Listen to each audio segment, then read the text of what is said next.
For the first time in almost 2 years, the business travel industry will come together to learn, connect, and to inspire.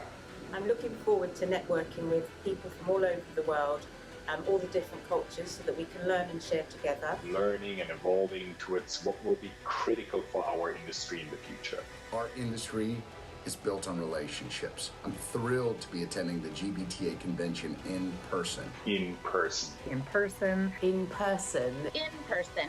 Over a cocktail, over some great presentation. What I'm most looking forward to at convention is to connect again. Reconnect.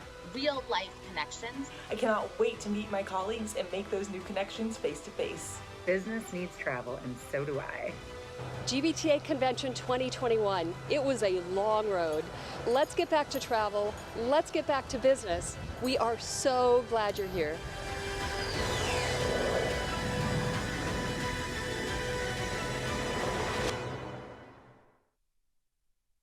Please welcome to the stage Grant Kaplan, GBTA DEI Committee Chairperson, and Charlene Ketwaru Nanu, GBTA Direct Seat for Regional Canada Board Director.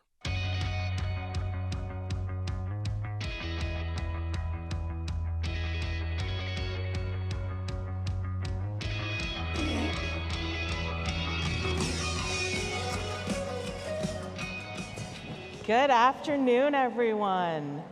I am thrilled to be joining you here today in my first term as Director at Large Canada for GBTA's Board of Directors. I even brought my own chairing section. And I'm proud to be representing you in serving the new GBTA Global DEI Committee.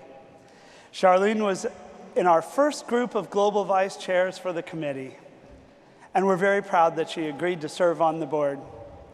Now, GBTA recognizes the diversity in our membership and in our industry as a core strength. But we know that there is so much more work that we need to do. The first step in striving towards a more equitable and inclusive association for all of our members was taken earlier this year with the formation of GBTA's Diversity, Equity, and Inclusion Committee. This group of phenomenal volunteers bring diverse geographical, personal backgrounds to GBTA's first globally curated committee. Members' track records of inclusion advocacy, DE&I certifications, and past experiences position this committee well as we move forward to create resources and education for all of you to take back to your programs, your client conversations, and your company's DE&I efforts. Our 6 subcommittees are producing white papers presenting to BTA chapters and outside organizations, helping others understand the pursuit of supplier diversity, formulating the voice of GBTA's DEI effort along with WINIT. Just generally working with GBTA to be the voice of inclusion in travel and encouraging a more sympathetic and empathetic existence for all of us. You can see that we have taken it beyond just talking, because what really counts is actually doing. We are developing a survey to help better understand what diversity information that you and other GBTA members would like to focus on. Let's celebrate who you are, each in our own way. Thank you.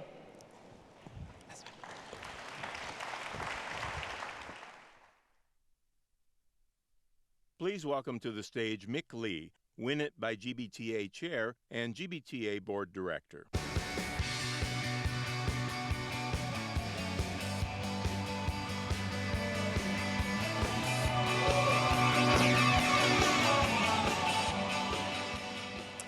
I stand before you on behalf of my partners, Dorothy Dowling and Beth Knirk, the wonderful Lisa Sensulo from GBTA, and the amazing Strategic Advisory Board for WINIT and group of volunteers.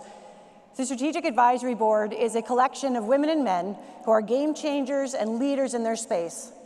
Among their ranks are WINIT Outstanding Women of the Year, BTN Best Practitioners, Allied Members of the Year, ARC President recipients, Most Influential Executives in Business Travel, Carlson CEO award winners, top women in travel, top travel managers of the year, and BTN Hall of Famers.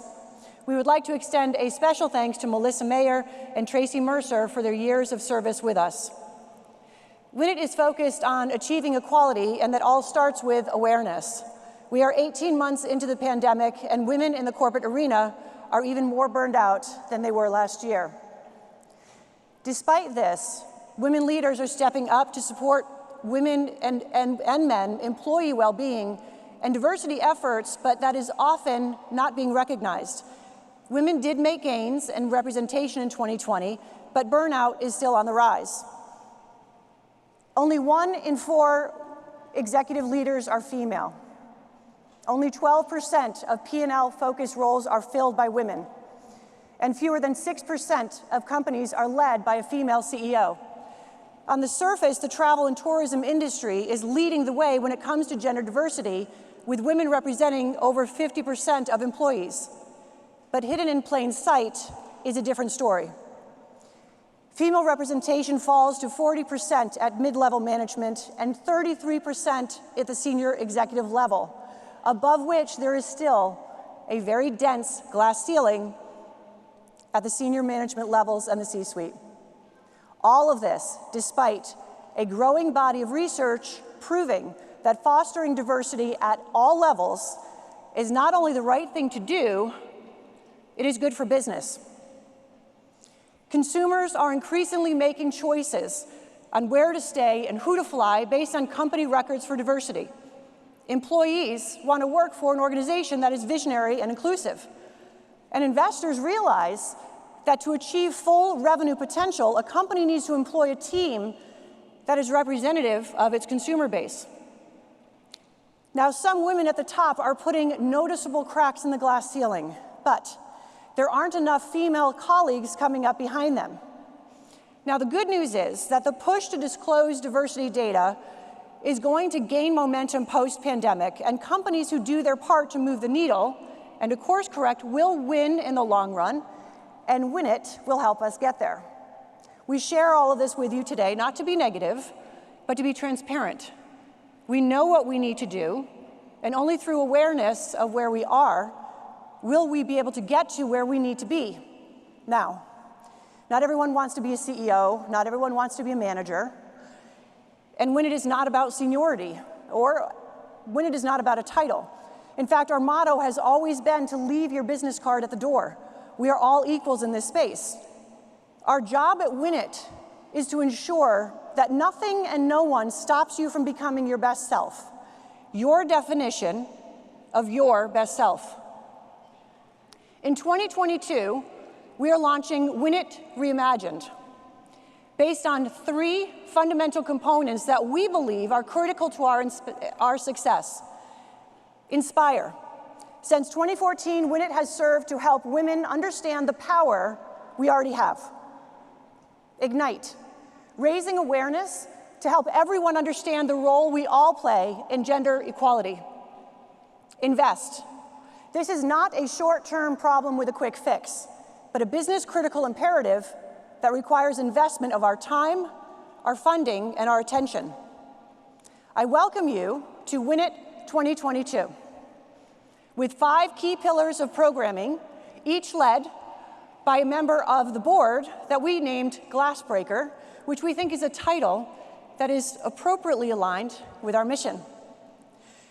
We are thrilled with the relaunch of the most successful program WINIT first implemented by GBTA's Dawn Murphy in 2014, the WINIT One-on-One Mentor Program.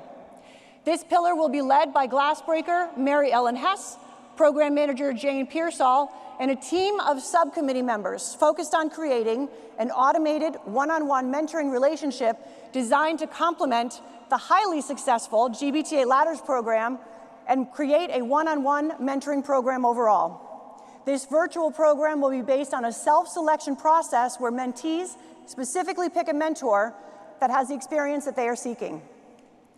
Male allyship and support, led by Glassbreaker Laura Smith and Program Manager Gary Murakami, focused on the creation of a network of women and men to help men effectively become allies for equality, sharing opportunities, publicly celebrating accomplishments and supporting visibility of women. Win It Education, led by Crystal Johnson and Holly McTeague, focused on how we will inspire, invest, and ignite our membership with targeted classes, webinars, and articles. Navigating the return to the office and the return to the road.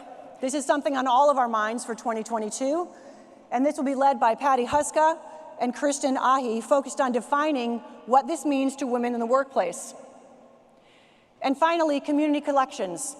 This is something that I will be leading with Christina Bay, Carrie Biggett, Holly Warner, Mike Daly, and Jamie Porkalob to galvanize our membership and create structured networking opportunities. The Win It Summit 2022, in-person Win It Gala, to celebrate the women and men in our industry making a difference for equality. Nonprofits from around the world, like Win It, were essentially on pause for the last 18 months, and we think it's time to hit fast forward. If you've been involved in Win It in the past, please come back. If you hear something that is of interest, join us. If you think we need to do more, tell us where we're missing the mark. Whatever your gender and identity, and whatever your choice of pronouns, you are welcome here.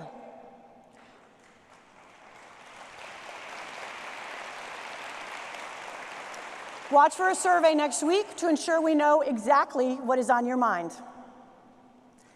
And now, one way to inspire your own reset is Tiffany Dufu. Tiffany has been featured in the New York Times, Oprah Magazine, and on MSNBC. She was named Women Who Are Leading the Way in the Huffington Post among luminaries such as Hillary Clinton and Diane Sawyer. She is a consultant to Fortune 500 companies. She's an accomplished author, and her book, Drop the Ball, is all about achieving more by doing less. Tiffany and I first met and worked on women leadership projects together almost a decade ago, and I learn from her every time we speak. She is that person who ignites something within you and inspires you to be a better person. Thanks to Airbnb, we're able to bring Tiffany to all of you today. I believe that we can all make the glass ceiling disappear when women help other women break through it. That we should raise our daughters to worry less about fitting into glass slippers and instead focus on shattering glass ceilings. And we should raise our sons to know that they have a responsibility to the women and girls in their lives.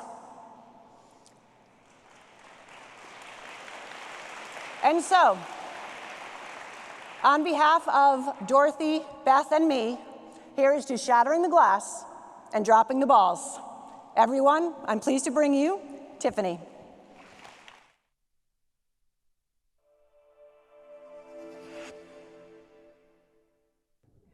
Thank you, Mick, for allowing me to be a part of this Win It DEI Day. When you and I met for the first time nearly a decade ago, we were both aligned around our commitment to the progression and the advancement of women. And I'm so appreciative to be able to be a part of this GBTA convention. Thank you to our sponsor, Airbnb. I am an Airbnb member, a pretty proud one. And while my schedule precluded me from being able to be with you all in person, I am completely aligned with the theme of ready, safe travel. I have personally been on the road and have felt safe out there. So thanks to all of you. I wrote a book called Drop the Ball because I used to be a person who was terrified of ever dropping a ball. What happened when I had my, what I call drop the ball moment, is that I realized Armageddon never hit. No one ever called to tell me that they didn't love me anymore because I didn't attend the event. No one ever fired me from my job. The police didn't come and read me my Miranda rights because I hadn't paid those tickets for not moving my car for alternate side parking in New York City. And so I had a reckoning, this time in my life where I decided I would start questioning, why is it that we feel so much pressure to keep so many balls in the air to begin with? And I decided to reappropriate the term. So for me now, and I hope that you will adopt this term, dropping the ball means that I've released these unrealistic expectations that I'm supposed to do it all and to do it all perfectly to begin with. And there's a 3-step framework that's a part of my philosophy that I encourage all of us to adopt. The first part of the framework is getting really clear about what matters most to you, separate and apart from what matters to advertisers, your family, your friends, your in-laws. Step number 2 is really getting clear about what is your highest and best use, to realize what matters most to you so that you're not just saying yes to everything that comes over the fence and feeling even more overwhelmed. Step number 3 is all about meaningfully engaging other people, yes, even your boss, in helping you to figure out how you're going to drop some balls, how you're going to reprioritize, and quite frankly, how you're just going to figure out how to create a life that you are passionate about. I am really excited to be answering a few questions related to drop the ball. And here, let's get started. Hi, Carrie Biggett with Altour. It's bright and early in the morning, and I'm checking some things off my to-do list before the day officially starts. And I love this idea about dropping the ball in order to succeed. My question is, how do I identify and address those fears I have with possibly not meeting folks' expectation of me because I dropped that ball? Thank you. It's an important question, Carrie, because I can tell you from personal experience that dropping the ball without letting other people in your life know that you're dropping the ball is not a recipe for success. And so meaningfully engaging other people in your journey of really getting clear about what matters most to you, what your purpose is, but then secondarily, what your highest and best use is in achieving what matters most so that they know what you're focused on and you can meet those expectations is really important. Our highest and best use is basically a combination of what we do really well with very little effort, not because we are a prodigy, but usually because we've done it over and over and over again, combined with what are the things that only you can do, Carrie, that would be callous or irresponsible to delegate to another person. That's what represents your highest and best use. And once you're clear about what matters most to you, really figuring out what are the top 3 things that I need to be focused on, that are going to get me what matters most to me, that are going to help me move from point A to point B is absolutely essential. It's also essential that you crowdsource what's on your new to-do list with other people so that they're not surprised and so that your expectations are aligned. In our professional lives, especially when it comes to managing up, the conversations are a little bit different. They sound something like, and make sure that you schedule time for these conversations. Hey, Bob, I know that we need to hit our Q4 deliverable out of the ballpark. I'm really aligned with us hitting our objectives. And one of the observations I've made is that I do really well helping us with our sales targets when I'm interfacing directly with the client. The more time that I spend face-to-face with the client or virtual to virtual with the client, the more I'm successful. One of the observations that I've also made is that I tend to be spending a lot of my time lately on X, Y, or Z, our CRM. And I'm just wondering if you might be open to a conversation about how I might reprioritize my time in order to ensure that we hit Q4 out of the ballpark. I assure you that Bob will be open to this conversation. I also assure you that checking in with people in your life about what their expectations are and about what the top 3 things are that they feel you should be focused on in order to be a good manager, a good mom, a good partner, a good husband, a good sister, whatever it is, will allow you to lower your expectations of yourself because normally our expectations of ourselves are a lot higher than other people's expectations. Hi, Tiffany. I'm Lindsay. After attending one of Mick's sessions, for those of us who are out of work, I'm taking her advice and I'm putting myself out there. I've read your book, I've seen your videos. I love what you have to say. My question to you is, what can I do to differentiate myself from my esteemed colleagues so that I stop being a bridesmaid and I finally become the bride? I get the interviews, I make it down to the last 2, sometimes 3 candidates, and somehow never get the position. What can I do so that I get the position, and what can I do to maintain my self-esteem throughout this process? Thanks. My heart is with you right now, Lindsay. You can totally do this. There are a few things that I encourage as a part of the process to help just lift you up, but also to help you get the feedback that might be beneficial in you differentiating yourself.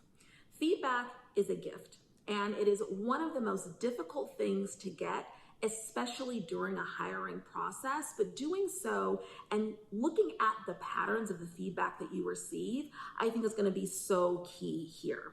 So the secret to getting the feedback that you need to hear, and not just that the feedback that you want to hear, is in helping the other person to feel comfortable, basically creating a context, a circumstance in which someone speaking their truth to you is easy and is an inspiring thing to do.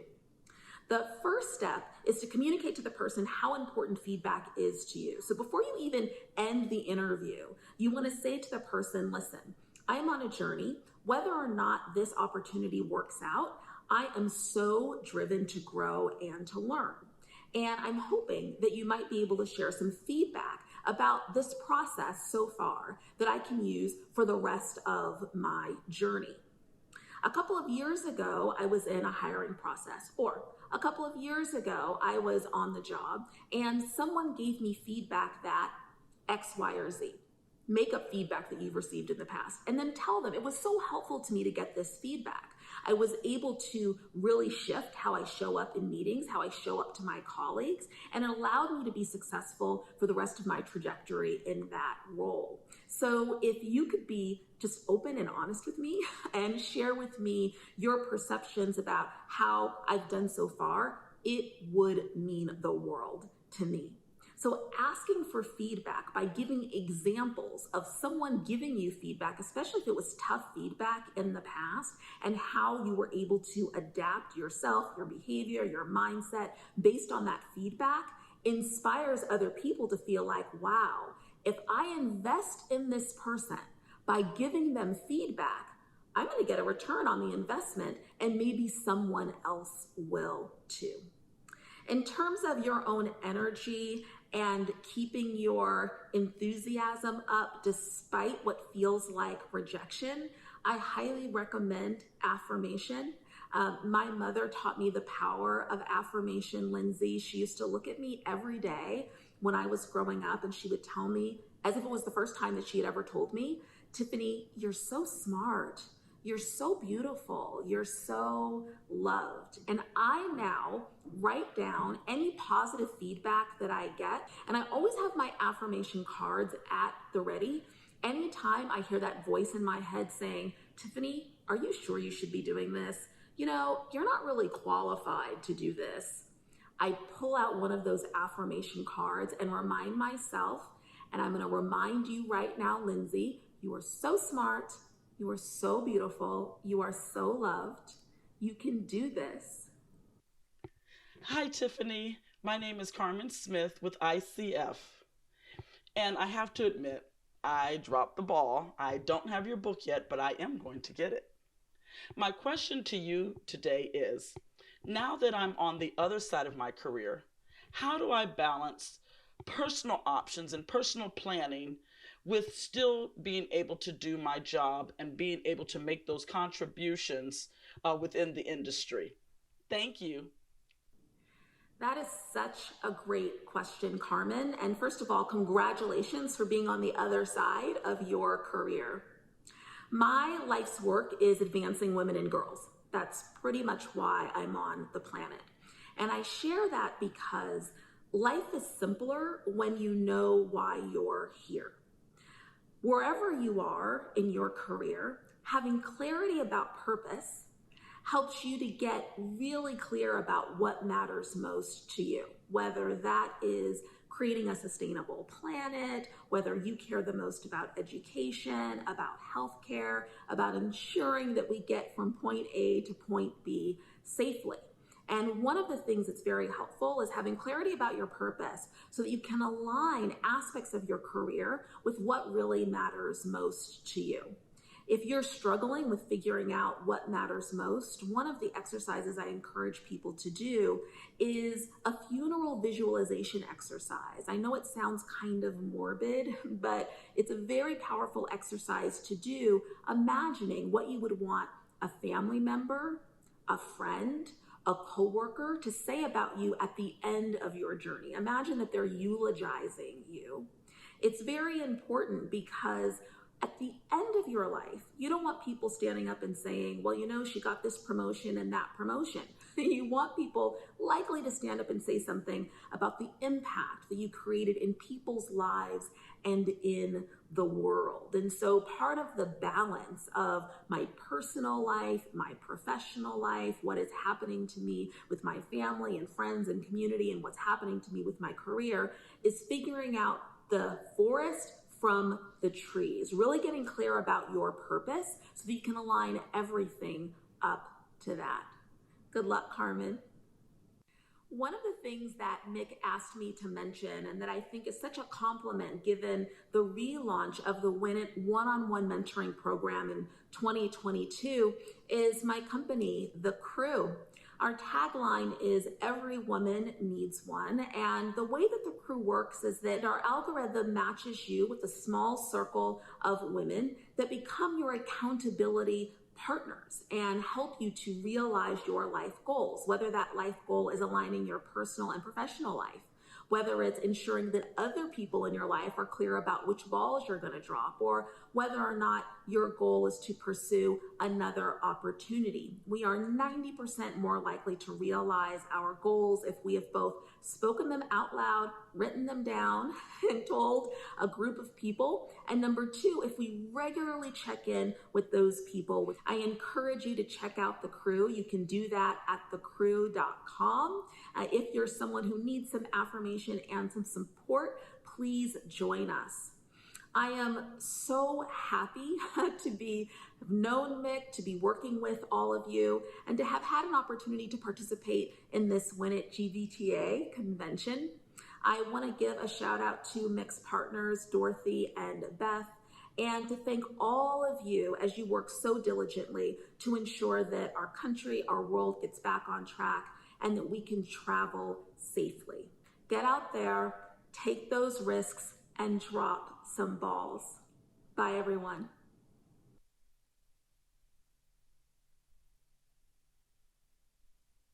Please welcome Chief Customer Officer for American Airlines, Allison Taylor.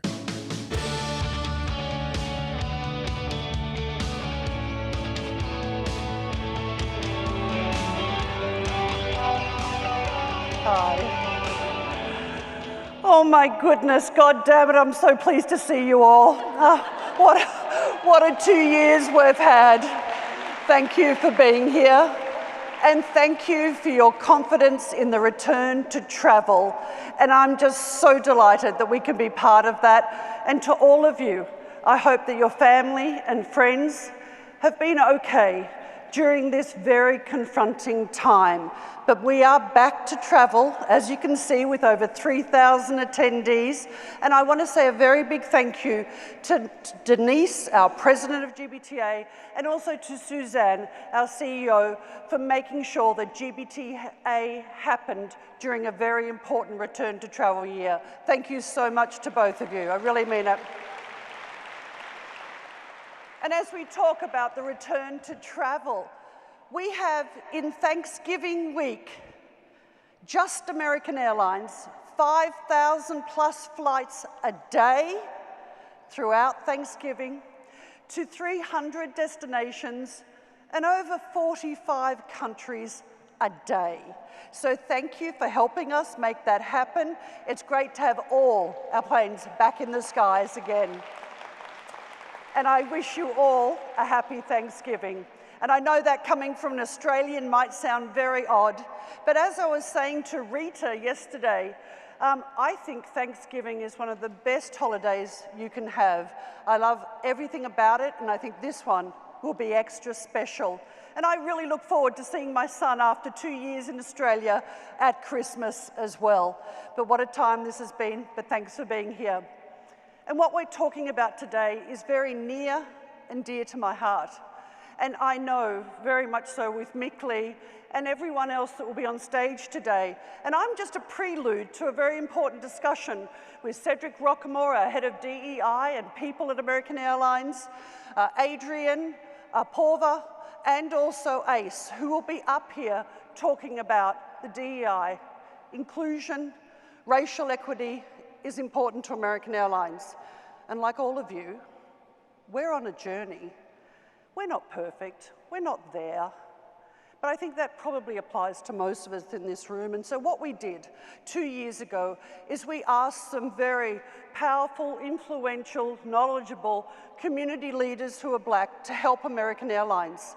The Community Council, which Cedric and I look after, is quite an honor. We had another meeting in person just last week. We spent a day and a half talking about what American Airlines needs to do to be better for our Black customers. And we talked about also our Black diversity in procurement and also about getting more Black pilots on board. And it's this team that is helping us. People like Karen, who is a lawyer and is vice chairman of NAACP. And you might have remembered that the NAACP, let's be honest, 3 years ago, actually had a travel advisory against American Airlines for several months. Now Karen is helping us on her journey and is a great partner. I must speak to her about twice a week. Also people like Butch Earl Graves, who is head of Black Enterprise. It was his father actually that was on the American Airlines board for nearly 20 years and was the first Black executive ever on a North American Airlines board. And so we have these great partners helping us. So hopefully you will see us get better and better at this. But also when I was joining American Airlines, I think I may have mentioned this to a few of you in the past, I thought it was really important to not only hear that they wanted to have a great D&I journey for team members and customers, they needed to walk the talk. So I looked at the board, and this is just some of our board. And you can see we really mean it. When we have people like Marty Nesbitt, who is the advisor to Obama when he was president, and is a close friend of his, and many others who are assisting us, we are walking the talk within American.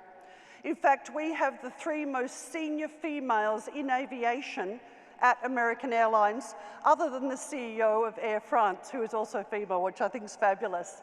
We were also voted in 2021 one of the best places to work for diversity, inclusion, and accessibility as well, and also for LGBTQ and equity. And so we're proud of those awards. But I'm going to tell you a story. Anyone who knows me knows I like to tell some stories. And this is Doug Parker, our CEO and chairman of American Airlines. And he was on a Southwest flight in coach. Yes, Southwest. My story is about Southwest. Because you know what? This is not about American Airlines. This is about our industry. Doug was on coach and he was reading White Fragility. And for any of you in the room that have not read White Fragility, it's about how hard it is for actually people who are white to talk about race issues. I read it because my son is Black, and I realized so much from just reading that book. So I do invite you all to read White Fragility, but Doug was reading it. And Jackie, who you can see here next to him, who is a Black flight attendant for Southwest, came up to him and said, "How are you enjoying the book?" And he said, "Oh, actually I find it really confronting, but I need to know this. And I need to just do better, and I need to learn more." And what she said back to him, he always says this and he starts to choke, so sorry if I choke, but he said, "So do I." She said, "So do I." and she started to cry. And from that, they had a very meaningful discussion about racial equity, about airlines, about travel, about life, about George Floyd murder. And by the end of the flight, they had become really quite good partners in regards to both of them needing to learn and grow together and be better. He actually Doug wrote her a note on the back of a piece of paper he had, gave it to her as he left the plane, because she did not know he was CEO of American Airlines. He was just another customer to her. Her mother, by happenstance, Patty, has worked for American Airlines for 22 years. She placed this on social media, and it had millions and millions of hits and went viral. And from that, they have both had thousands of people contact them to tell them about white fragility and ask about their journey. And now she actually helps us, as does her mother, Patty. And you see that at her wedding, she invited Doug to be a VIP guest with her, along with Patty as well. So this is about the industry. And if you ask Doug what he learns from this interaction and from his time with Jackie Ray, he will say, I'm learning every day, and she just helps me be better by being honest about what we have ahead of us. So I really hope that all of you are listening and starting those conversations like Jackie Ray did. Very powerful. Good on her for being so vulnerable. Thank you. Now, of course, we have employee business resource groups that no doubt Cedric will talk about that help us with this as well, because our team members are passionate about this, as they should. We have a very large Pride employee business group as well, and they've won many awards. And I'm just going to tell you a little story about one of my team, Emily, who works with me in the customer organization.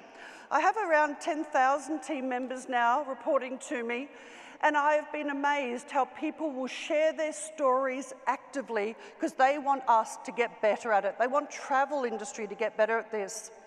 So at American Airlines, we have full equity for if you are LGBTQ and you need anything at all, perhaps you're adopting a baby, perhaps you just want to understand from our resource groups how you can go through the process or medical process if you're transgender.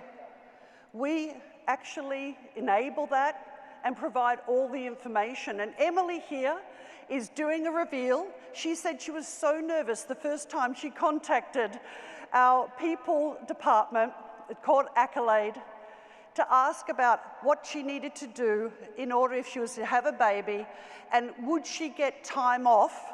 And she said she was treated like every other employee at that time, never felt different, and got exactly what anyone else would do if they were having a baby, not adopting a baby. And that applies to our gay couples, our lesbian couples as well. And also we held a National Coming Out Day. We had thousands of parents there asking how do they really understand their children when they come to them and say perhaps they're gay or lesbian. And it was just a great learning for all of us, and we continue on this journey. And of course, the more confronting side of travel is any complaints that we receive that are based on racial inequity. They might come from a customer. They might come from a team member about a customer. And so in my group, I also have what we call the SEER program, also developed as a result of the Tamika Mallory incident, where we needed to listen and learn, and we have a very large group that handles them immediately. They're escalated, they're taken extremely seriously, and most importantly, we act upon them and add training when needed, or action if needed. And last but certainly not least, accessibility. We have just changed our AA.com so that if you are blind or visually impaired, you can actually go through and do a tire booking on AA.com, on our app as well with voice recognition. We've done that with all our kiosks as well, and also for wheelchair customers as well. This is so important to us, and there is so much coming in this area as we redo our kiosks as well this year. And some of you have seen this before, I know, but I have to add, it's cool to fly. And this is for our kids with autism, and it gives them a mock-up of how it is on the day to fly. And the pilots come and they do the announcements. They have a bit of noise so they can tell the kids what to be prepared for. They get to check in and they get to experience it without yet flying and with their parents right there and with other caregivers so that they're prepared for when they do fly. And I think all of us need a bit of that at the moment, right? As we get used to flying again. And this Cool to Fly has had over 5,000 families make use of it just in the last few years. Hell, this is enough from me. I'm so grateful just to see all of you. Welcome back to travel. And I've got to say, I'm just so delighted to see you all here. Thank you.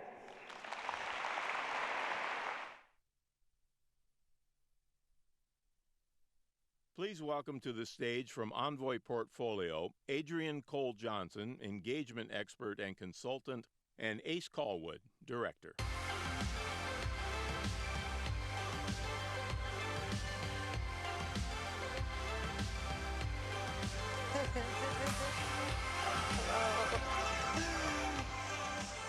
Oh, all right. Wow. Good morning, good afternoon. Good afternoon. Yeah, it's know where you're coming lunchtime, from? which means I don't have to make the joke, we're the only thing standing between you and lunch. You have lunch in front of you. I also don't have to make the joke that you're post-lunch and you're about to slump because you have lunch in front of you. So yeah, we just like the perfect slot to hang out today. Absolutely. I'm excited. Absolutely. So I'm Ace Callwood. This is Adrienne Cole-Johnson, my all-time favorite co-host. Yes. And today, we get to present Inside Inclusion. So of course, we've been talking DEI, which is more than black people stuff, as I like to say. Yes. It goes beyond that. I'm Yes. allowed to say that, my mom's black. So yeah, like we get to have a proper conversation about what inclusion looks like inside some massive organizations, and I couldn't be more excited about that. Absolutely, and as you can see, we're gonna have some fun No. for the next few minutes that we're together. And just, again, excited to continue the conversation that's already started on the main stage. Yeah. So we'll talk to some amazing experts in your field, kind of digging a bit deeper about what they're doing in their respective organizations, and infuse a little bit of other things in between there too. Absolutely, but you and I do this often, We right? do. Like we have conversations about diversity, about equity, about inclusion, and we approach it perhaps a little differently. I'd imagine everybody says that.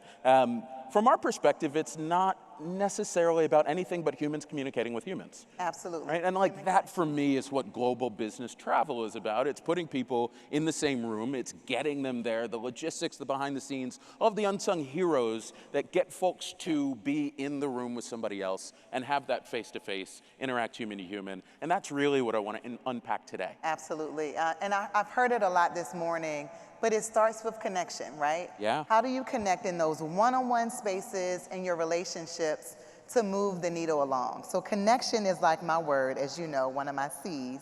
One of the C's. Are there more than one C? There are 3 C's. There are 3 C's. Talk to me about the 3 C's. Okay, real quick. So the 3 C's, connection, foundational to all, right? Okay. You have to be able to connect and see yourselves and others that you're connecting with.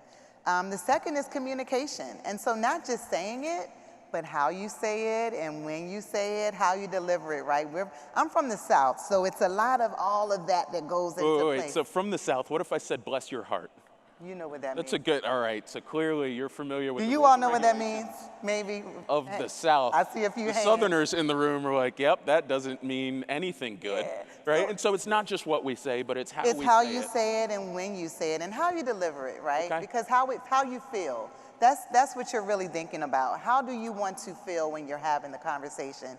And last but not least is collaboration. So it's not talking at, but it's talking with to really understand, to come to a place of listening, right? And so always working through things in a collaborative spirit. So it's connection, Yes. communication, collaboration. You got it. Those are the 3 C's. We've done this a million times. I finally got the 3 C's down. You finally got it. So write the 3 C's down. Those I think will be a foundational piece of the conversation we'll have with Cedric from American Airlines. It'll be foundational for the conversation we get to have with Apurva from Marriott International. Like those pieces, as we're building global enterprises, as we're moving our people around the country, around the world, those are the pieces. How do we get them to connect? How do we get them to communicate a little better? And how do we get them to collaborate so we can get like some incredible work done? That's it. All right, did you see anything you loved in the lead up to us being able to hang out on stage? Everything. Okay. I was moved by a lot. Kind of speaking about connection, I love the story about, I believe, Jackie and Doug, right? And just how a just very organic connection led to so much learning and even togetherness. And so I know that was a recent story, but that really stood out to me when you think about just like the human spirit, seeing each other beyond titles and things of the sort. So that was one that really stood out, but there were a lot of things. What about you, Ace? Any? Yeah, there was a piece from Tiffany, and she said we've got to start saying things out loud and creating space for ourselves, right? Like that was the sentiment for me. And as we get into the conversation about how we shift cultures, about how we move inclusion within our organizations, like that's a big thing. I come from the tech world, built tech companies, and we have a saying that if you don't measure it, you can't change it. Right? And so we've got to start putting words to the things that need changing. We've got to start putting metrics to those, and then we can start kind of inching the needle forward incrementally, which is how work gets done. Absolutely. Like rapid incrementalization. Little by little. I love that. All right, so we've got 2 guests. We do. Today. Are you excited for one over the other? That's a trick question. Don't answer that. As your lawyer, I would say don't answer that. I'm excited about both. We've been just cutting it up backstage. Like it's been good. So I won, and we've got like a couple minutes where we're supposed to do an intro, but I think maximizing time makes more sense. So I don't know if he's ready, but I'm going to invite him out. We've got the Vice President of Global People Operations and Diversity and Inclusion at American Airlines. Would love to have Cedric Rockamore come join us on the stage for Inside Inclusion.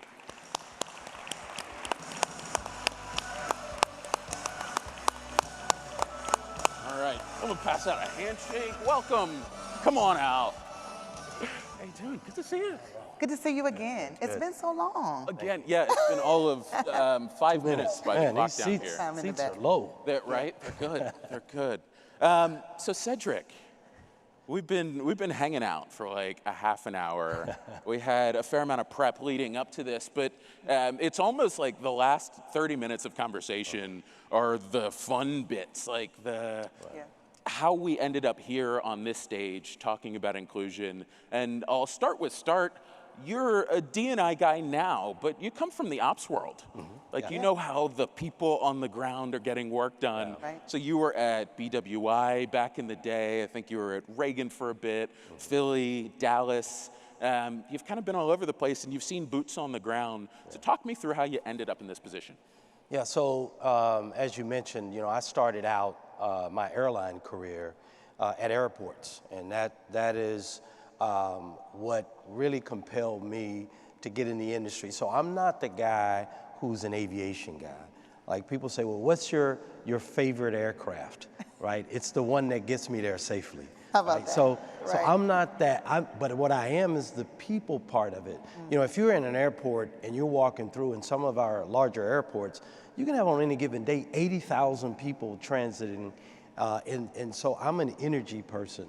And so after spending about 20 years, as you mentioned, I've had the privilege of leading some of these larger operations. This opportunity to come into the HR function, and a part of that is also having the diversity, equity, and inclusion piece, was just a natural flow for me. Initially, when I thought about it, I thought about me and HR, I don't know, an operations guy. But at the end of the day, it really is about, and I think we've talked about this, it's connecting people. Yes. And so anything that's involving people and just that energy, that is gonna always be something that I'm gonna be attracted to. Absolutely. Right, so we've got the people and the energy guy here on stage. I love that. So as you kind of think about the role within American Airlines, how long has that been around? And then what's the purview? Like, what's the scope of your role? Okay, so I have your traditional HR piece, which is, all the things, the investigations, the HR stuff. And then there's this diversity, equity, inclusion piece. And when we talk about diversity, equity, inclusion, you mentioned a little bit of it, Ace, earlier. When we say diversity, we mean representation. And we talk about representation, and that means representation of all of us. It is not about a single demographic, so it is not about, as people generally think about black people or maybe women. No, this is about all of us, white men, black women, you name it. This is about the representation of all of us, and I think it's critically important that we recognize it's about all of us. Otherwise, you'll have a thing where it's diversity is over there and I'm over here. And in order for us to create this inclusive environment, we need to include every single person, right? And so that is our focus. And the same with equity, we see as just fairness. Because sometimes people see diversity, equity, and inclusion.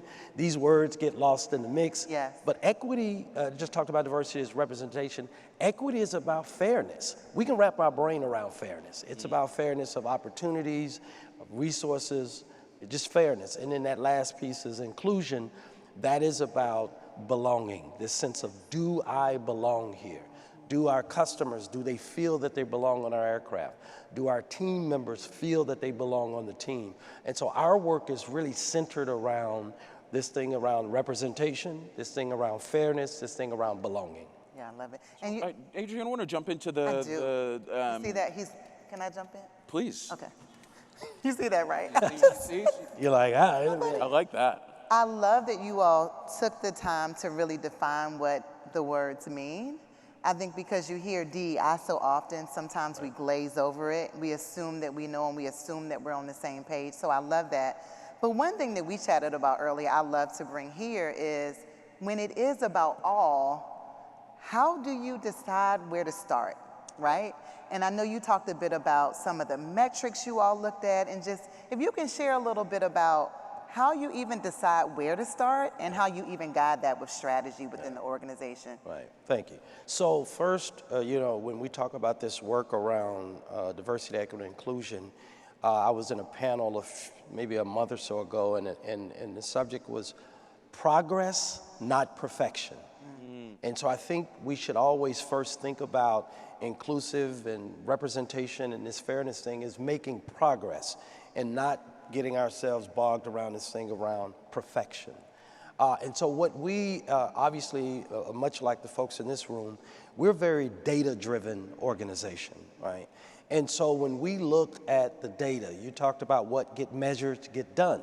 When we looked at the data, it was glaringly clear to us that the demographic that was most disproportionately impacted were our black team members. So this was not some arbitrary deal. This was not even something that came on the heels of George Floyd, while that intensified everything. This was about looking at data and saying, where are our gaps? And that's where we saw the largest gaps. And they were just not close gaps. They were very, very large gaps. And so we took our attention and said, we're going to focus on closing these representation gaps within our black team members. Love it. Love it, love it, love it. So progress, not perfection. Like that as an idea, I think, can drive so much change. Right? Like there's, it feels to me, as we have the diversity, equity, and inclusion conversation, there's so much we're not willing to say. There's so much that's off limits or is taboo or, hey, I might say that wrong.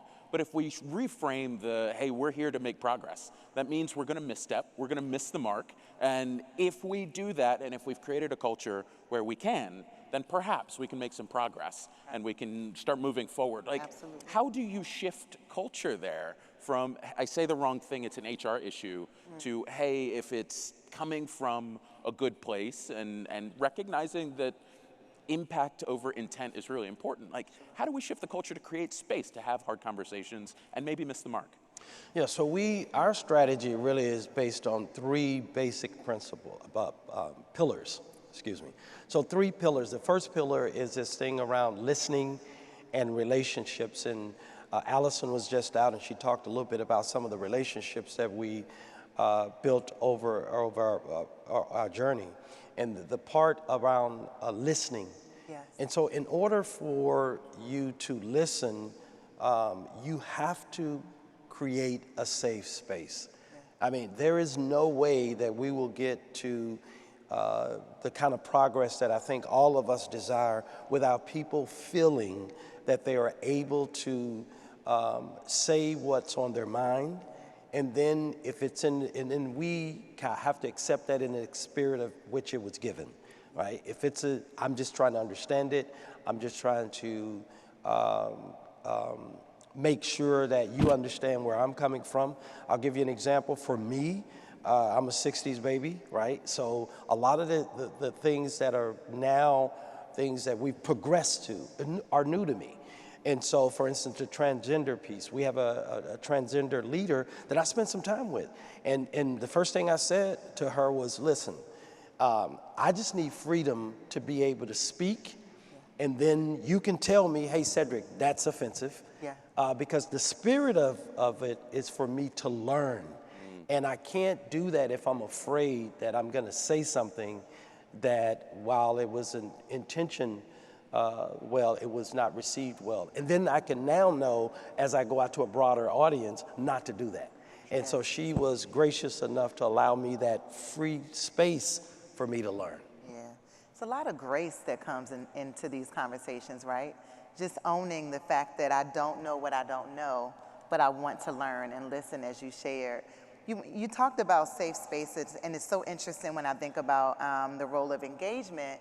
We talk about safety as a foundation, right?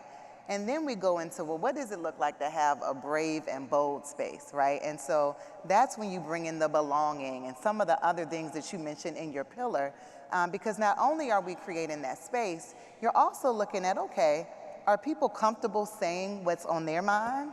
Are they able to make a mistake in a conversation? And so I just think that's kind of key, critical too, that safe, and then brave and bold spaces too, so that people are empowered to share and just to be, really.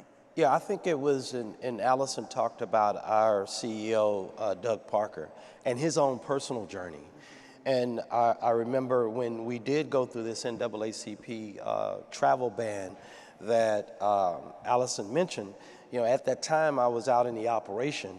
And so I was, quite frankly, I had, family members calling me up, and you know how your family probably a lot more transparent than others, and they would, I don't know if it was joking or whatever. Hey man, what's up with your racist company? And you're like, oh Lord. Right. And so we were really like out, and my thinking was, hey, we got to go out and we got to show that we are not what we're being portrayed to be. And Doug, to his credit, spent some time with the board and came back and said, this is an opportunity. Yeah. And he said, listen, no one has this right. No one's getting it right. So here's an opportunity for us to potentially learn, step up into this space around diversity, equity, and inclusion, and be a leader in it. Yeah. But it is not for us to go and challenge, because clearly there are perceptions and we have to deal with those perceptions. But his thought, and that's how we really got started down this path of really solidifying our strategy around DEI. Then, of course, George Floyd kicked it into overdrive. But our CEO, it started from the top. Yeah. So the brave and bold spaces that Adrienne mentioned, it seems like you all leaned into that as an organization. It's, look, we can be a leader in the industry. We got dinged, we got a slap on the wrist, a heavy one from the NAACP, and we can turn that around. So when you talk about opportunity, talk me through where you see the next opportunities for American Airlines, for the industry, and you mentioned a transgender colleague. Like, this is beyond race. Right. It's beyond absolutely. gender. We've got ability. We've got just cultural backgrounds, like so many aspects of diversity. Where do you see opportunities in training, in L&D, in HR? I know you've got your bias training that you all do. Is that unpacking bias? Am I making that up? Yeah. There's a bias training. There is. There right? is.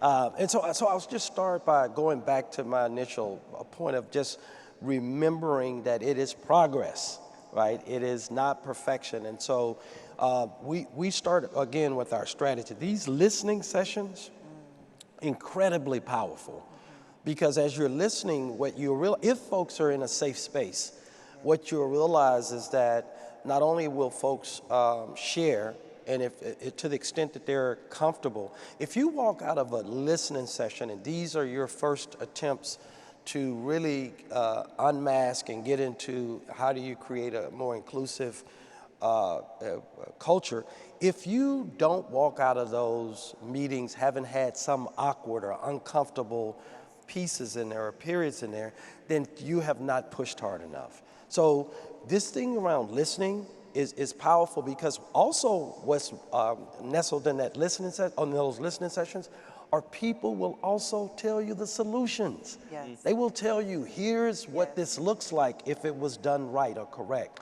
And so these listening sessions are very important. These relationships, we talked about our relationships. We have a relationship with the Human Rights Campaign, NAACP. We have relationships with the National Hispanic Chamber of Commerce. All of these relationships, veteran relationships. So that first pillar around listening and relationships. This second piece around, and you talked about it, learning, this journey of identifying bias. We all have bias. How does it show up in the workplace? And then how do you mitigate it?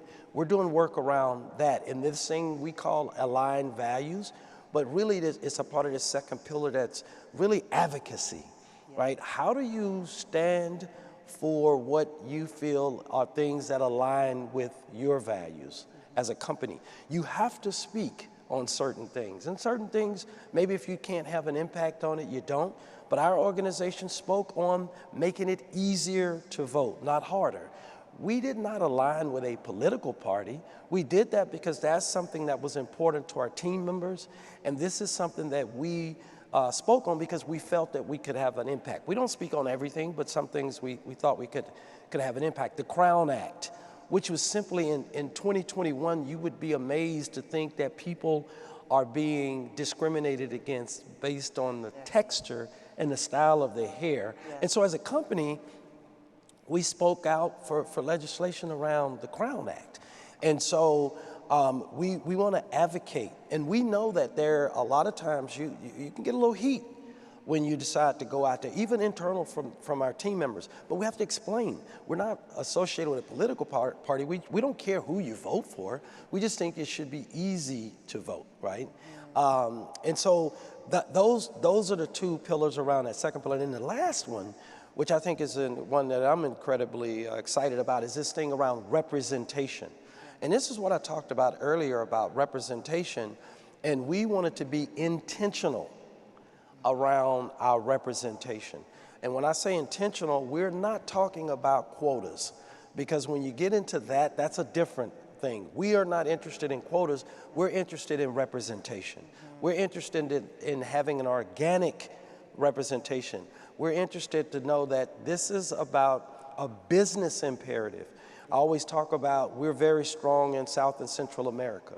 If we had decision makers within our organization, but no one spoke Spanish, would that make any sense? It would not, because that would not be smart business. So when we think about representation, we want to be intentional. Intentional is having diverse slates, having diverse panels, having diverse programs that'll help develop so that the pool is larger, and so that leaders now, when they go to look to fill a position, that they're not having to say, I'm going to purposely select a female or a, you name the demographic, but because we've had this built into our system, we know diverse panels, diverse slate, ultimately you'll have a diverse outcome.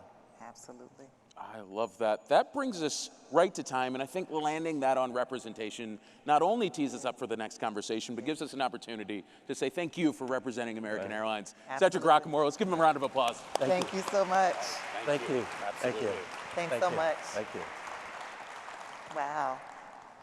Such All great right. dialogue. I know, it just goes so fast. Like 15 minutes is not enough. I want more. Yeah, I'm really, what I'm encouraged about that story is that opportunity Because I think I saw earlier they have someone from the NAACP who's now on their council, right? Exactly. And so again, having the conversation, I always say necessary. Yep. Might seem hard, but more necessary.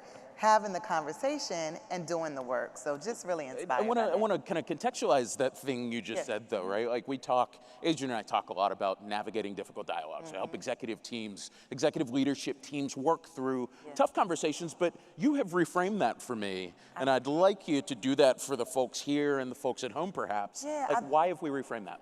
Yeah, I think often we focus on it being tough, or we focus on it being difficult.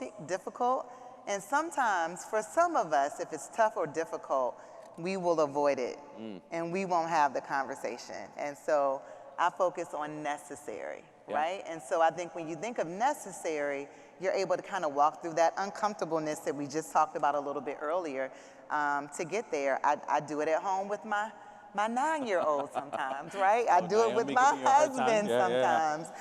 But again, you want to make sure that you talk about what needs to be talked about and you say what needs to be said. And so I always, whenever I hear difficult, I say, but it's necessary so we can get it done. It's necessary and valuable, and like we just heard from Cedric, creates an opportunity. Absolutely. Right? To hand a gift to someone. To grow. That tough feedback, or the hard thing you got to say, or the stepping in and saying, hey, there was a microaggression there. I didn't love that happened. Here's why, here's how we fix it. I think we just heard, like, if we invite the right folks to the table and we have proper representation, we have opportunities to have those necessary conversations with the people who can actually affect change and help us shift that. To learn. All right. So that brings us to our next guest. Very excited for this one as well. And, you know, backstage, it was almost like Cedric and our next guest had known each other for a while. They were sharing war stories, talking about the things they've seen and the roles that they fill in their organization. So next up to the stage, we have Apoorva Gandhi. Apoorva is the Senior Vice President for Multicultural Affairs, Social Impact, and Business Councils at Marriott International. Give Apoorva a round of applause. There he is. Oh. Ooh, just standing up, right? There we go. I love it. I feel taller on this stage. You are tall. I love it. Welcome. Welcome. Good to see you again. My pleasure. My pleasure. Oh. All right. So I was told when we were conceptualizing this View-esque show that I could be Whoopi Goldberg, which means the two of you have to pick your characters, choose your fighters. Oprah, of course. Right. I'm Oprah, of course. All right. And Apoorva is the... Where am I going to go with this? I don't know, Don Lemon. I can, you know. All right, he chose Don Lemon. There we go. Don Lemon. Didn't see that coming. Okay. But I like it. All right. I like it. So Apoorva, you were right up the road from us. We're based in Richmond, Virginia. You're up in Bethesda. Yeah, not too far away. From your perch at Marriott International, talk to me about the role and kind of the scope. Like, you've got hundreds, thousands of folks around the globe that are kind of under your purview. Talk to me about that. Yeah, absolutely. Well, first of all, I want to say thank you to GBTA for inviting me to come here. It's so good to see everybody in person. It's good to see, be in the same room, and I hope that this is really going to bring back meetings and travel and be the first start of that. So we're really excited to be I've together. shaken so many hands today. It's I know. Like, we're back. I know. I in terms of my role, I'm so lucky. I feel I have the honor and privilege of being able to focus on diversity, equity, inclusion. It's part of Marriott's culture, and I get to talk about how we work really hard every day of the week to welcome all, no matter who you are, where you come from, what your abilities are, or who you love. What a lucky guy I am. Yes, indeed. Amen. Yes, indeed. Yeah. Amen. It's all about warm. We often talk about just warm and welcoming spaces and engagement, right? Right. How are we creating those environments to make sure that folks are feeling that? There were some really big things that you all are doing at Marriott. Some great opportunities, some ways that you all are really even engaging as teams. Share one that you're really excited about with folks who are in the room. Well, I tell you, there's so many things, and you're absolutely right. What we strive to do every day of the week is make sure when people come into our hotels, they feel like they belong. Yes. That they belong from the minute they walk in and every step along the way, because we know that that's so important. People, have weddings at our hotels. They have big business meetings like this, right? They bring their corporate customers in, and we want to make sure everyone has a stay that makes them feel good and exceeds their expectations. You know, one of the ways we talk about that is with our Love Travels campaign. If you've seen that, I just love it. It's just a beautiful, inclusive campaign that just talks about people traveling to where they love, being with who they love, doing things they love. Right. Who doesn't love love, right? I mean, it's so elementary, and I think it just showcases our commitment to peace, inclusivity, equity, human rights. It's just a really nice rallying cry for us that really talks about the company and the culture that we've had for 90 plus years. Wow. Yeah. So, you know, as I think about travel buyers, folks sending their people out into the world to do whatever mission they've got in front of them, you've got, what, 7,500 properties? 7,500 plus, we're growing every day. I mean, that is incredible. How do you manage the inclusion, right? Like that, as soon as I walk onto a Marriott property, I feel like I belong. How do you navigate the cultural implications, shift in regional dynamics? Like, what does that look like to standardize that experience across the world? Well, first of all, success is never final, as Mr. Marriott always says. You know, we're really proud of the work that we've done so far, but we recognize there's always more to do. But you know, fundamentally, it comes back to our culture. You ask almost any Marriott employee, they will tell you our culture is always putting people first, right? And that means all people. That means all people, and that we take care of our associates, so they'll take great care of the guests, and the guests will keep coming back. And when you focus on having your associates just be enthused with welcoming all, but also doing it with cultural competency. We call it understanding the differences that make a difference, right? So it makes sure that you understand. If you have a traveler sometimes from Asia, they present their business cards a little bit differently than we may here, right? Now, does it cost you any money to learn that? No. But does it make a big difference to somebody? If they feel that they're being treated with that respect, you bet it does. And there's so many other ways that we can, you know, by different cultures, we have lots of tools, trainings, but more importantly, it's about welcoming all and trying to take those extra steps to listen, learn, and execute. So there's a quote that I want to jump into, and Adrian, I know you've got a question just percolating there. We're not doing something crazy or wild, it's just in support of the culture. That is your quote, and it sounds like the work that you do is table stakes, right? Like, how do we standardize experience? But like, that's requisite to make sure global business travelers have a great experience, irrespective of where they're coming from or where they're going to. Like, infusing that seems like a lift across, let me make sure I've got the number right. You were telling me how many folks are like under your purview, 500 to 600,000 employees. Who wear our name badge, you bet. And it matters to us greatly. And you're right, I mean, we want to make sure, look, to me, it should be standard. People want to feel welcome. Yes. They pay good money to come stay with us. Right. That's they must receive that, and we want to deliver it. But the trick is, how do we also make people feel unique and respond to their uniqueness, right? Now, there's some cases where, you know what, some people just want to be treated the same way as anybody else, right? But then there are some other people who say, hey, look, you know, I like that you recognize this about me. And that you maybe mentioned something to me to wish me a happy this, or we're so happy to have you during this important holiday. Some people like that. So we have our folks make sure to understand the right cues, understand what are the right tools, understand what the right words are. Yes. Words matter, images matter, people matter, tone matters, it all matters. Kind of like what we were talking about earlier, the how you say it, when you say it, and all of the other things too. I'm still stuck on what you said about know the differences that make a difference. I kind of feel that, right?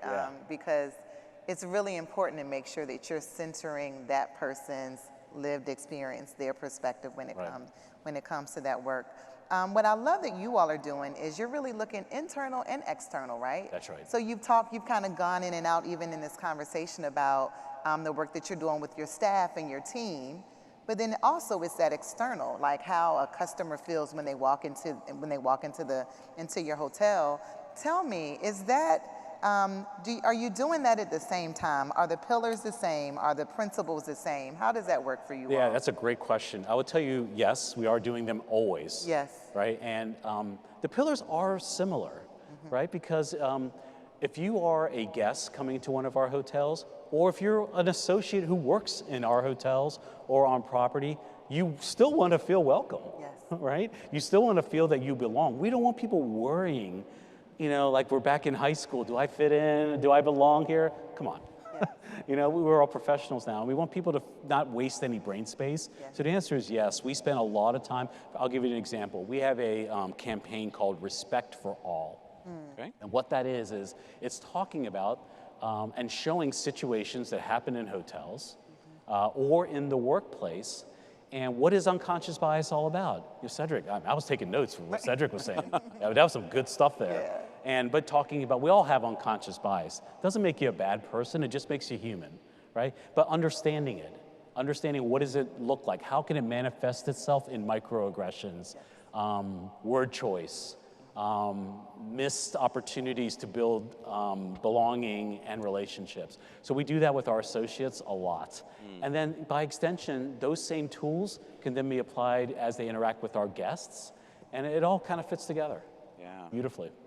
So I want to kind of switch gears a little bit and talk about the flip side of making everybody feel included, right? We're in this hyper-politicized environment right now.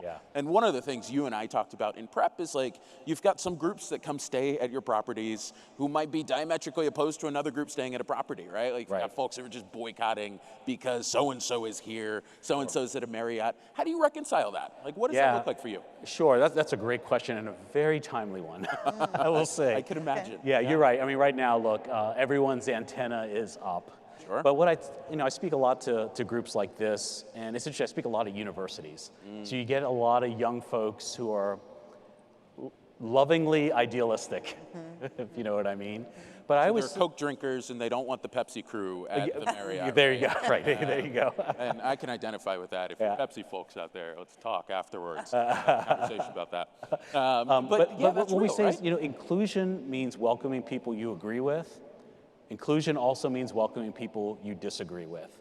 Now, look, if there's something illegal going on or unsafe, I mean, that's different, right? We owe it to our associates and our guests to keep people safe.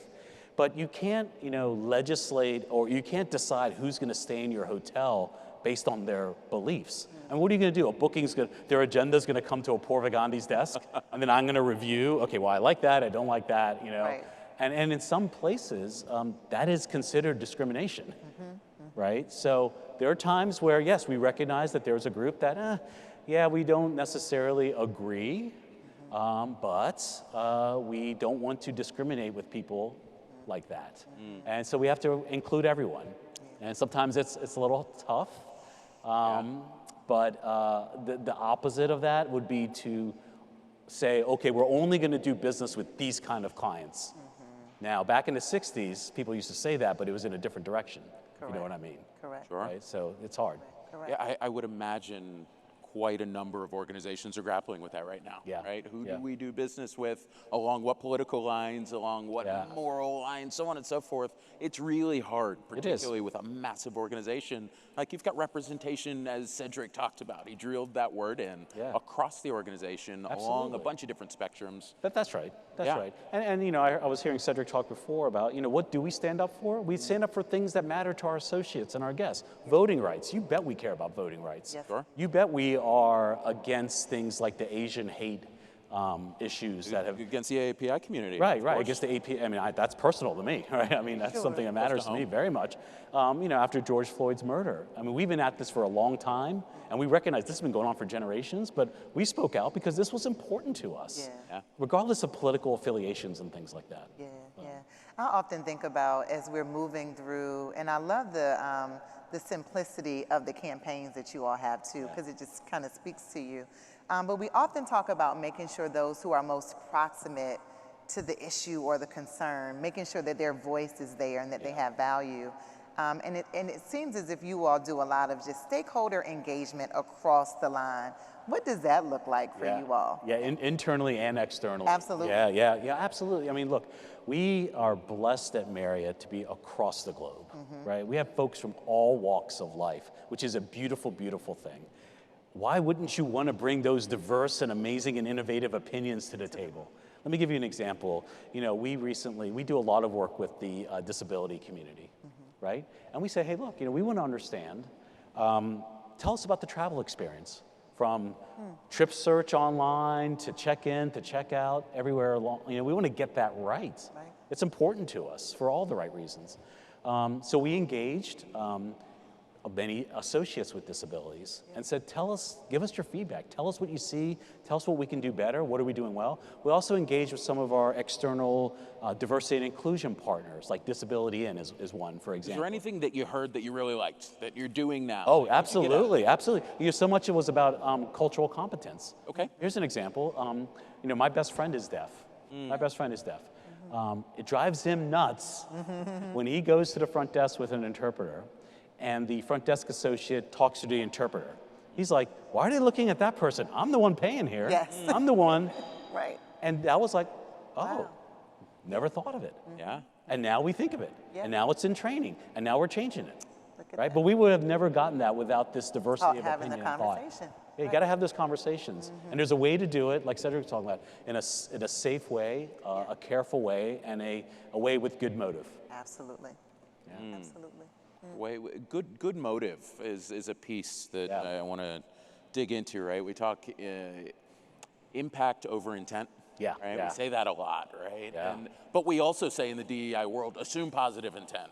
And at some point, it doesn't matter what the intent was if we've missed the mark. Right. It doesn't matter that I thought I was supposed to do X if I should have done Y, and not doing Y made me feel excluded. Right. And so balancing that has to be tough, right? Like culturally, across an organization. Yeah, I think so. But the thing I've noticed is for all of us in the hospitality industry, most folks are with it. I mean, you can't be in hospitality and not be about welcoming all, right? Once people work in a hotel, look, I started off my career as a front desk associate at the Greenbelt, Maryland Marriott when I was in college. It got in my blood. Right. I loved it. It was fun. And once you get that taste of working in this industry, people stick with it, and typically people are pretty good-natured and want to welcome all. Oh, I love that. So that brings us to time. Again, like 15 minutes just flew by. Apoorva is not hard to find. You're around for a little bit. I'm around, absolutely. If anybody wants to chat. But a round of applause for Apoorva Gandhi. Thanks for you. joining us today. Thank you. Oh, awesome. Great, Awesome. great content. Thank you. Thank you, sir. Thank you. All righty. And that is Inside Inclusion. That- I just wanted to say that. That, folks, is Inside Inclusion. You gotta put your best radio voice on, your smooth jazz voice. So many nuggets and so many things to unpack and learn, from leaders. And I think what's really standing out to me is that there's no one size fits all. Okay. And it's a long game. I keep hearing the word journey, which makes sense because we're at a travel conference, right? I don't know if you've heard it's not a sprint, it's a marathon. I don't know if you've heard that before, especially as we're in unprecedented times. Yes. But newsflash, unprecedented times. And yeah, it's the long work, as we call it, right? Absolutely. Yeah. Those are big pieces, that rapid incrementalism that we've talked about, right? Making the small steps quickly and perhaps creating. So I want to talk about safe space real quick. We use that term a lot. Safe space, I don't know, I roll my eyes at that a little bit, right? That feels tough as we're in this environment where everybody can be offended about everything. How do you properly create a safe space? What does that look like? You would ask me that, right? Mm-hmm. Yeah, It's rough. Yeah. It's rough, but what I always say to folks is you have to start with just being who you are. Okay. It goes back to being. It goes back to relationship, right? And so before you go down the path of trying to be a certain way, show up as you are, hopefully in relationship, and be willing to receive what you need to receive, listen and learn a bit, and then you move forward from there. Another thing that really came out in the dialogue was you heard a lot about relationships.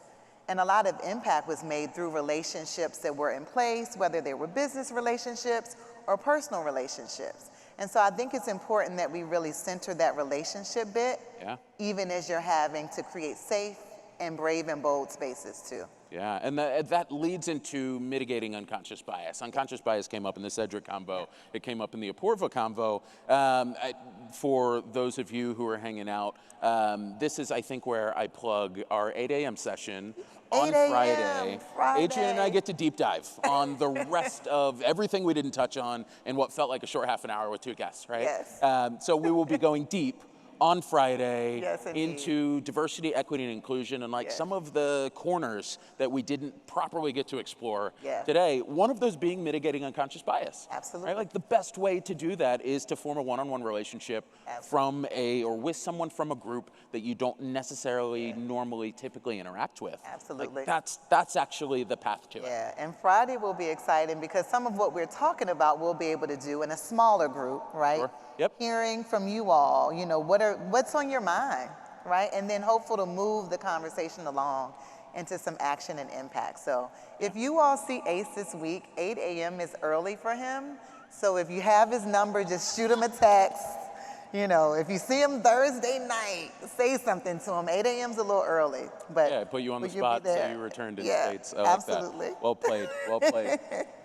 So representation is an important piece. We talked about those relationships. Like as I'm pulling some of the threads of today's convos, and well before we got on stage, right? As we've teed up today, representation, having the right folks at the table, having folks who would have different experiences. And again, I will continue to talk about how that is beyond just race and gender, right? Like we talk about that in the DEI space, but ability is a big one. Cultural differences, if you're living abroad, away from where you were born, or vice versa, like all of those pieces go into who we should have around, helping inform how we can do our work a little better. Absolutely. The data shows, it tells a story. And that's what I really loved about American. They really went to their impact. They went to their data to let that guide what their first step was going to be. And so I think DEI can feel really touchy and mushy a lot of times, but there's value in the story. There's value in the numbers, and it tells a story. So I always say, go back to that, and then let that be a bit of the roadmap. Yeah. So as we wrap up, I kind of want to tee up our Friday convo for those who will be joining us. Just with some like baseline definitions, maybe some things to walk away with. Like we defining diversity, defining equity, defining inclusion. We've got a bunch of definitions across the spectrum. The inclusion definition I really like, a sense of purpose and belonging for all, right? We talk about terms of belonging a lot, but we miss the purpose piece, right? If I don't have purpose in an organization, but you've invited me in because of my addition to the diversity, right, then it becomes tokenism. And like it's really important to acknowledge that A, an individual can't be diverse, right? Like that's an important piece. And B, we've got to have purpose and belonging, because one without the other is tokenism or is really unfulfilling for an individual. Absolutely. And those pieces I think we lose the nuance of. We talk about belonging, like that's great. It is, but like going a step, a layer deeper, put some context, some meat to what that actually means and how we affect it within our organizations. I love it. I always say voice and value. Voice and value. Yes, Talk to me about that. Voice is, you may have someone, as we often say, a seat at the table, having someone in the room, but how are we giving value to that voice, right? How are we really centering that perspective a bit more? So the two, for me, have to go hand in hand. So it's voice and value. Okay. Yeah. But we like can that. talk about that Friday morning at 8 a.m. At 8 a.m. in our workshop. Right, early. Awesome. I'll see you there. I operate on ACE standard time, so standard time. We'll start the workshop between 8 a.m. and 10:30. 8 a.m. 8 a.m. That's when we're starting. We're starting it. I'm not going to get myself in trouble. 8 a.m. We'll be there Friday morning. Second definition: diversity. Right, like all of the ways we're both similar and different. We focus on differences, but similarities. Like if we end up with a homogenous group of folks in a place, we are missing the proper opportunity and value. And then equity. Everybody has the support they need to be successful. So some really simple definitions to tee us up. Again, 8 a.m. Friday. We'll see you there. But no, I mean, any last nugget from Cedric, Apurva, anything you heard today, like land this plane for us. Wow. I think what's resonating with me is just getting started. And I know no one said that today, but that's what is standing with me. You know, sometimes when it's a big thing and it's so much to do, sometimes it's easier to not do it. But I think getting it started and getting the work started. So I'm just grateful that GBTA has centered this conversation. Absolutely. You know, here on the main stage, and the ability to hear from so many other experts in the field. Well, with that, from the main stage, Adrienne Cole Johnson, everyone, that brings us to time. Thank you for having us. Yes, indeed. All right. Let's go. Let's go. Get your pad.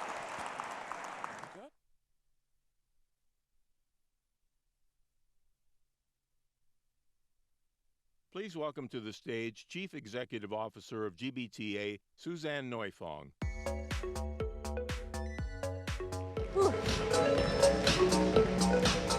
I'm realizing that in a cold room, this keeps you warm. So it's a new winter policy, I think, for anybody who lives north of here, that you need to wear this all winter. I have a lot of takeaways from that. Impact over intent, progress, not perfection.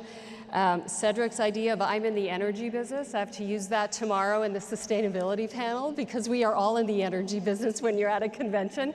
Keep the energy high. And certainly Adrian and Ace, the connection leading to collaboration. Apurva, success is never final. That's every event, of course, and know the differences that make a difference. I think I've got notes I'm taking home. So certainly thank you, Adrian, Ace, Cedric, and Apurva. That was really terrific. I think the insights that we take with us are ones that we take home, not just to our workplace, but also to our families and our friends. And I'd love to give a big thank you to Mick, to everything that when it sponsors, American Airlines and Airbnb also provided with us today for this great diversity, equity, and inclusion session. So this day so far has been all about insights. So you have all of these insights to go home with, whether you made it to education sessions, which gave you more data to take home, or whether you have to do those and look them up on the hub. Today was really about setting the stage. Now, the morning at least. Now the rest of the day is all about connection, because Expo is back. So I know a lot of people have gone on to their booths to make sure that they're ready, but it's really, really, really cool to be back after almost 2.5 years to the GBTA trade show, which we call Expo. So what's really different today is that because we didn't have an opening night reception last night, we have an opening reception tonight, and that will be on the trade show floor. So it will be an extension beyond that. The trade show floor ends at 6, but this great Allied Leadership Council idea to have an opening reception happens from 6 to 7:30, and that is for all attendees, which is really terrific, and we're really thrilled, of course, that we have great sponsors that put that on as well. So for us, we couldn't do it without you, and you came forward and made sure that this was an all-inclusive. Here are those brands. Please stop by. There are some fun and games. There'll be music, there'll be food, there'll be, of course, drinks. So there'll be some cool scavenger hunt stuff that you'll be working on while you're working with these great brands, to thank them for that evening. I also want to extend our apologies, of course, for anybody who was delayed in getting your badge and your little dot today. Certainly in the age of COVID, we expect the unexpected, and a lot of people showed up at the same time, and we had some long waits. So if you were one of those, we really want to apologize to you. Personally, I hear that a lot of you found old friends in line, that you made use of your time to download the Clear app or do something else that was useful, and that you caught up with old friends while you were, or met a new friend while you were in line as well. But from my staff, thank you for your patience with us. Tomorrow, we just have to hand out a lot of dots, so that will go much faster. Certainly, we couldn't do it without all of you and your participation. A lot of ed sessions were full. We'll be adding some chairs to those tables as well, which is, I think, proving that education and being back face-to-face and learning best practices is really, really why we're all here. Tomorrow morning, so remember to fill out your daily health questionnaire via Clear or that QR code if you are not participating in Clear or cannot. Get your daily registration sticker or your health pass little dot. I don't know what dot color is today, but today is yellow, tomorrow's a different color. And get ready now for what you've been missing at, of course, the GBTA Expo. So have a great afternoon, everyone, and we'll see you back here tomorrow at 8:30 a.m. Thank you.